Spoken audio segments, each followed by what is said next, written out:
Hello. Aren't you glad I didn't do one giant video for these things? Alrighty. So this is where we are here. We're on page, bottom of page 5. And I'm going to do, this is the first example I did in the first video. I'm going to scroll back and show you it. So sine 5 pi over 12. Now, one of the characteristics of the pi over 12s is you can do them with the sum or difference or the half angle. So I'm going to show you the half angle on this example. I'm also going to show you a pi over 8. You can only do the pi over 8s with the half angle formula. You cannot do them with this, it's impossible. So I just wanted to show you the variation. Now, when you do the homework, you'll notice that some of it is called one thing or the other. So like in the lab manual, you have homework that deals with the sum or difference. So practice these with the sum or difference, but maybe come back to them later with the half angle. And then there's separate ones that do the half angle. So you can see these, all of the pi over 8s need the half angle. Maybe some of the other ones you can do with the sum or difference. Maybe play around with it a little bit and see which one. That kind of above and beyond is really strengthening your skill and familiarity with the formulas and how they work like that. So just something to think about. So anyways, these are the half angle formulas. You can see the 3 of them. I did a right triangle half angle on an earlier video, but this one deals with you're given the value, you're given the angle measure. There we go, got to phrase it right. Where are we? Bottom of page 5. So anytime you're given the angle measure, it's going to turn into a unit circle special value. So there's a couple of things just to talk about here. So one, because we are given the angle measure, you know immediately whether to use the plus or minus. So when you're writing it, and you'll see what I did, always think about that first. Don't write the plus or minus down because you know which one it is. And you don't want to lose points, and your teacher will take off points if you don't pay attention. Oh, who said that? So one of the things I want to point out is the similarity between the half angle formulas and the power reduction formulas. So think about this. This one says half of some angle over here on the left of the equals, and then on the right it has that full size angle. Now down at the bottom we have a double angle on the right, which means that the A on the left is half of it. So these are very similar formulas. You'll also know the power reduction, the left side is squared. And all that we've done with the half angle is we've solved that square, and that's where that plus or minus square root comes from. So these are very similar formulas and can sometimes be used interchangeably. So think about how you want to use them. I use the half angle, but you could actually adapt and use the power reduction as well. So there's always a best choice on the identities, and there's always an alternative. Sometimes there's an alternative. Anyway, let's get to the example here. So the idea of the half angle is that in the right side part, that's the original unit circle angle that over on the left side is cut in half. So what we're trying to do is kind of figure out how 5 pi over 12 was something else cut in half. And it's always going to be a pi over 6. So 5 pi over 12 is 5 pi over 6 divided by 2. So you can see my transition, and in the formula you can see immediately 5 pi over 12 is quadrant 1. So that answer should have a positive in front of that square root. And then in that side of the formula, the cosine, we put that 5 pi over 6. Now you have to pay attention to this quadrant. So 5 pi over 6 here, that's quadrant 2, which means the answer for cosine is negative. And this is the small angle for cosine, which gets the large number, etc.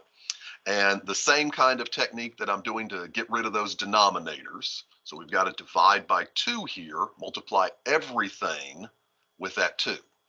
So 1 times 2, the square root of 3 over 2, the divide by 2 cancels, the double negative becomes a plus, that denominator 2 becomes 4.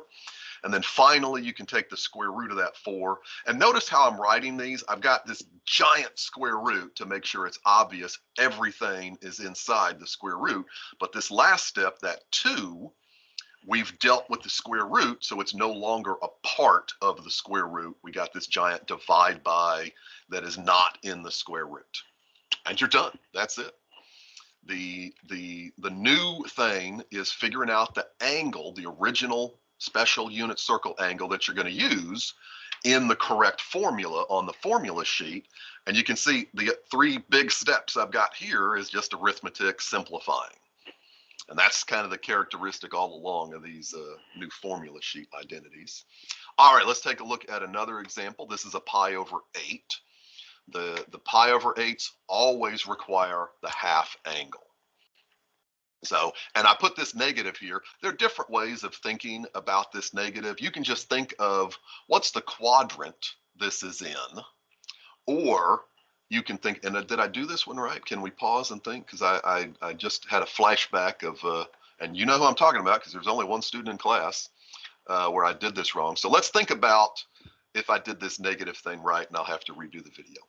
So tangent of an angle in what quadrant is negative 5 pi over 8n, and what happens with that negative sign with the angle? Now you could remember the negative angle identities just verbatim, but I try to do the all student take calculus. So the basic idea, like there's 2 different ways. So what quadrant specifically negative 5 pi over 8? How does that relate over here with the negative? Or I just think tangent of an angle in quadrant 4. If we go backwards the negative direction, quadrant 4 is the first negative quadrant. And how does that compare to if that angle were in quadrant 1? So in quadrant 4, tangent is negative. So I just put a big negative in front of the angle in quadrant 1, like that. So negative, so that made sense. I should probably redo the video anyways, but I'm not because I'm running out of time. I got to do other things. Okay, so the next part is pi over 8 is just 5 pi over 4 divided by 2. So any of the pi over 8 variations is always a pi over 4 divided by 2. Just keep that number there. Now you could leave the negative inside and deal with negative 5 pi over 4 down here and then deal with it in cosine. So there's all sorts of how do you deal with that negative angle to begin with. There are lots of variations. You can do it, whatever makes sense to you like that. I just decided based on tangent in quadrant 4 is a negative number, which means tangent of the angle in quadrant 1, I need a negative sign in front of the whole thing to make those 2 equal to each other. So that's how I dealt with it. You can deal with it however you want to. All right, formula sheet. This is our half angle. I'm using the one in the middle here, 1 minus cosine over, so remember, either one of those is fine. So 1 minus cosine 5 pi over 4, all over sine 5 pi over 4. This now is in quadrant 3, 5 pi over 4, quadrant 3. It's the middle angle, so the middle number.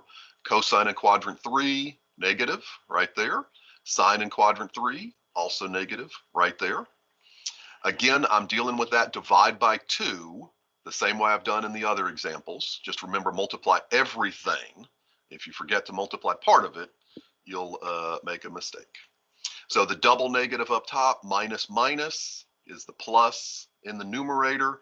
I've got the big negative out front and a negative in the denominator. Those cancel out, and we're left with this positive answer.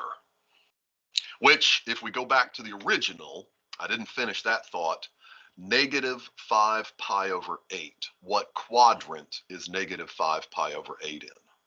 So that is in, so 5 pi of negative goes backwards. So halfway, and then a little bit beyond the halfway mark is going to keep it in quadrant 3, which means my final answer down at the bottom should be a completely positive answer. So there's all sorts of what quadrant that is happening in several different places, and depending on how you deal with it, you might deal with it differently than I did. But it should always make sense. Tangent of an angle in this specific quadrant is either positive or negative. Now, just be careful. If you had not had the negative in front here, you would have got down and it would have been a little bit different. So just be careful. It would have been actually anyway. So just be careful of those. That's the bottom line. Be careful about those quadrants. The original angle, the unit circle angle that you came up with, that's going to be in a different quadrant. You've got to pay attention to all those. And I believe that is the end of all of the examples I've got for you. No, I didn't do this one. Okay, we'll do this one because this video is not hopefully too long. This is another exact value, and it uses a different identity we haven't seen. So page 7, top of page 7. So there's also, as I pointed out before, there are all sorts of identities that have similarities. So just be careful about this one. This one has two different angles, pi over 12, 5 pi over 12. So that's the A and B. So there's some at the top and there's some at the bottom. This one has the plus is separating two cosines. We're not adding the angles directly together. So this is not one of these at the top. The ones at the top on the left, the angles are added inside a single trig function or subtracted inside a single trig function. The ones down here have the different angles in different trig functions, separate trig functions like that. So, and even in here, the square bracket, this one at the bottom, can't highlight that just by itself, cosine of A plus B is some angle, A minus B is a different angle. So even this one down at the bottom has that similar component of this one up here. And if you look at these, you can see how they're similar to each other. Anyways, let's go back here. So I picked cosine A plus cosine B. Right here, cosine A plus cosine B. Remember, being familiar with all of the different identities and how to use them is the key thing. If you can't find the identity, you know, you're just going to leave it blank. And then if you don't know how to use it, you're going to not get all the points. So this one said over on the right, multiply it all by 2 times cosine, add the angles, divide them in half, multiply a cosine where you subtract the angles, that's also divided in half. So adding them, 5 plus the 1 is a 6, and the 1 minus 5 is a negative 4. I then simplified that numerator. 6 over 12 is the half, 4 over 12 is the 1/3, and then divided by the 2. So I'm trying to break them down into small steps here, which I like doing little bitty things. It's harder to make a mistake when it's a small thing. If you do everything at once, that's where you get some mistakes. Okay, so pi over 2 divided by 2, pi over 4, pi over 3 divided by 2, pi over 6. So we got that formula. So 2 times cosine angle in the middle, number in the middle, cosine negative pi over 4. Again, you can deal with that negative in different ways.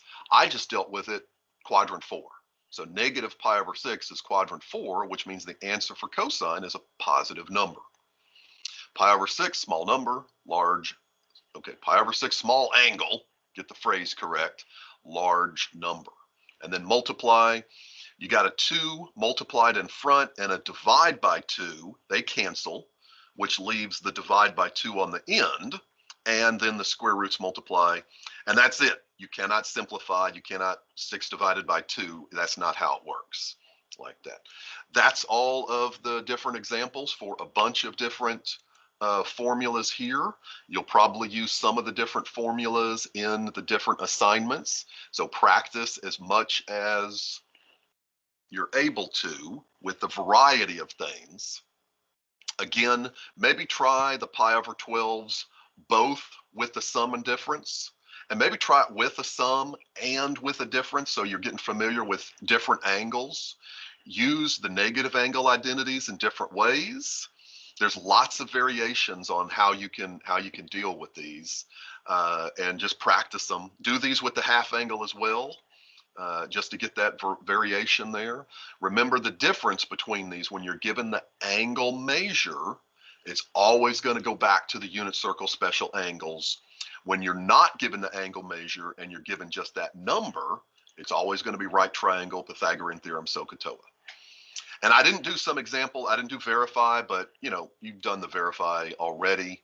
These are the same thing. Look at this. Remember, the inverse is an angle. This is sine of angle A plus angle B. You know how to do that. You know how to do the inverse. So this is just taking it a step beyond. Again, here's some of the half angle stuff with the number. Here's the half angle with the actual angle measure, a couple of verifies. So if you do all of these, and especially these matching, you can see these are variations on what's on the formula sheet. So this just gets you more familiar and greater skill with just different forms of those identities and how you can use them in different situations. So do all of this stuff, and that's gonna pay off big time in understanding. And I'm done talking.